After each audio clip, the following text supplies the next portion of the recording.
pertama kali kira-kira dalam 10 tahun yang lepas di USG Section 9 Masjid Al-Falah. Itu diantara daripada program dan juga dengan tayangan YouTube yang paling banyak diikuti. Semuanya masuk ke situ.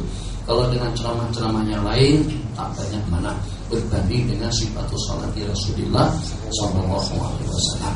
Jadi kalau pada itu kita menjadi imam, pastikan kita ada sutra, ada pelindung. Sekarang mana pelindung kita? Hampir masjid-masjid ada mihrab, tapi mihrab tidak digunakan. Ya kadang-kadang mihrab masjid dengan desainnya bagus sekali, dengan pancaran sinar cahaya lampu daripada samping penyampingnya, tapi tidak dipakai. Kenapa mihrab Nabawi besarnya hanya seukuran dalam 1 meter atau 120 cm saja? Sebab itu sebenarnya bukan untuk bilik, bukan untuk leluasa kita mudahn madin menerima tetamu, tapi mihrab itu sekedar pelindung, penyekat dan pagar sembahyang yang kita laksanakan. Kita pagari tak sembahyang kita. Takkan rumah teres pun ada pagar besinya. Lebih-lebih lagi kalau banglo, lebih-lebih lagi kalau dengan istana.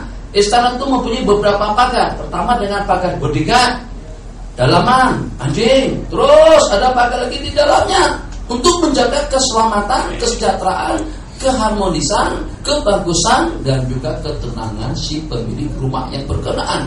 Kenapa sebenarnya tidak pernah kita pagari? Sembahyang sendirian bebas, pilih mana-mana saja, depan, ke tengah, ke mana-mana saja. Kalau kita leluasa untuk sebenarnya dekat tembok, kenapa tidak? Kenapa kita sebenarnya di tengah-tengah, dekat dengan tembok, dekat dengan tiang? Mustahak yang namanya sutratul musalli. 1. Kesan buruk orang yang lewat di depan orang sembahyang yang ada pelindungnya. Nabi kita bersabda terhenti daripada kebaikan selama 40 tahun lebih elok daripada dia lewat di depan orang yang sudah sembahyang. Kita orang Melayu ini kadang-kadang terlebih akal. Terlebih akal nih. Jadi yang macam itu kita akal-akalin. Jadi tak boleh lewat orang depan sembahyang, dia orang sedang sembahyang di sini, dia sedang sembahyang di sana, sedang sembahyang. Macam mana kita melewat? Maka kita menundukkan itu. Jadi kita tanya ini lebih akal nih.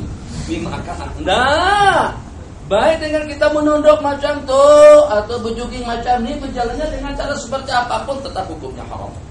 Melewati orang yang sedang sembahyang itu dosa besar. Terhenti daripada kebaikan selama 40 tahun lebih elok, lebih mendingan daripada dia lewat depan orang yang sedang sembahyang, tapi yang sembahyang yang ada sejarah, yang ada pelindung. Pelindung pertama tembok. Itulah mihrabnya imam. Kalau imam sembahyang dekat mihrab di sini, ini mihrab. Tapi panjang nih, dan sini imam berdiri di sini. Tapi kalau imam berdiri di sini, leluasa makmum untuk dapat saf pertama hanya setakat 3-4 orang saja. Jadi mihrab jangan terlalu panjang, nanti menyekat leluasa saf yang pertama. Kalau sini 3 orang, situ 3 orang, saf pertama 2 hanya setakat 6 orang saja. Tapi bagaimanapun, kalau dengan mihrab yang panjang semacamnya akan jadi seperti itu. Kenapa? Kalau imam berdiri di sini, supaya saf rata di belakang, jarak antara imam dengan makmum sudah jauh dan lebih daripada 3 hasta. Imam makmum jangan lebih daripada 3 hasta. Pagar imam, pelindungan namanya sutra. Mihrab kan lengkung, begini mihrab. Nah, kita berdiri di sini.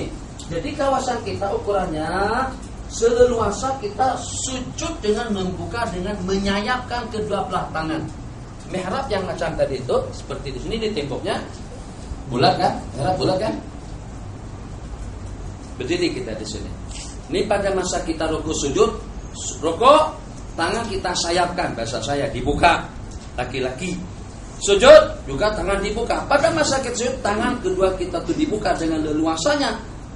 Kira-kira hanya dalam ukuran setapak atau setengah jengkal saja akan tersentuh dengan tembok mihrab. Maka imam yang sembahyang di depan mihrab yang melindungi dan yang memagar sembahyang tadi itu akan menjadi pelindung kepada sembahyang makmum di belakang. Nabi kita bersabda, sutratul imami sutratul man khalfa.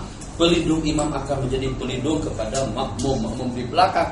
Yang pertama ini saja boleh dipastikan sejumlah sekian ribu, katakan 2000 buah masjid di KL yang mengamalkan sutra mungkin tidak sampai dalam 20%-nya saja.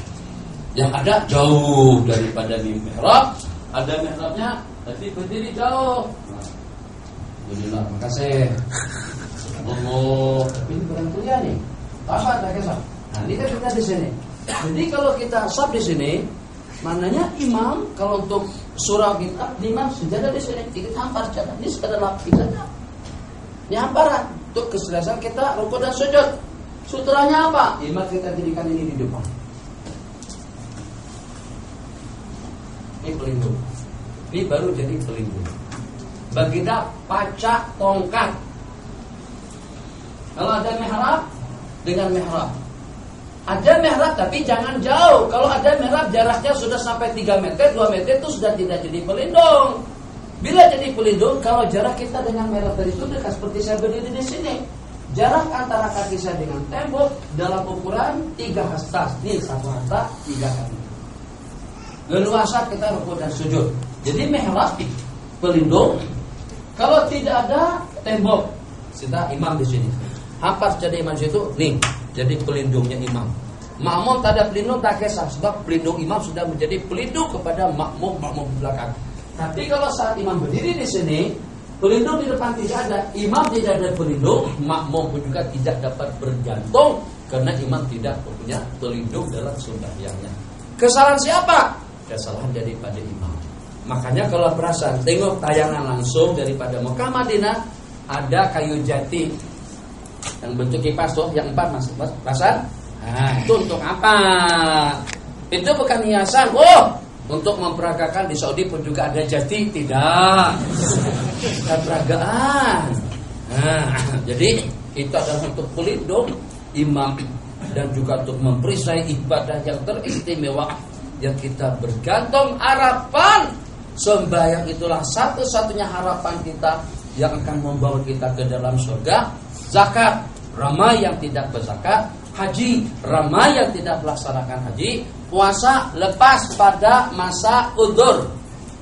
Dan itu wajib diqadha, tapi diqadha bukan pada bulan Ramadan. Sementara kepada orang-orang yang udzur akan diganti dengan fidyah. Apa ada gantian sembahyang? Apa ada gantian sembahyang? Apakah sembahyang boleh diwakilkan? Haji boleh diwakilkan. Yang udzur boleh wakilkan. Umrah boleh. Upah umrah, upah haji.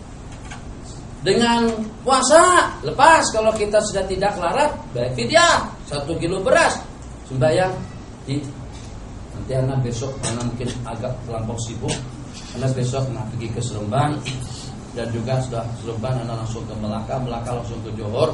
Rasa-rasanya sudah tak ada waktu untuk sembahyang 5 waktu. Jadi untuk besok anak wakilkan sama anta kelima-limanya. Nanti kita kalau perlu macam mana juga anak apalah jadi wakil anta biar anak buat sembahyang 2 kali. Zuhur 2 kali, asar 2 kali, tak boleh macam itu. Dalam kondisi kesehatan seperti apa saja, asalkan tidak nyanyuk, asalkan tidak lali, asalkan tidak gila, sembahyang wajib dilaksanakan. Itu satu-satunya harapan kita. Yang pertama dengan sutra, mudahnya kedua, ini semuanya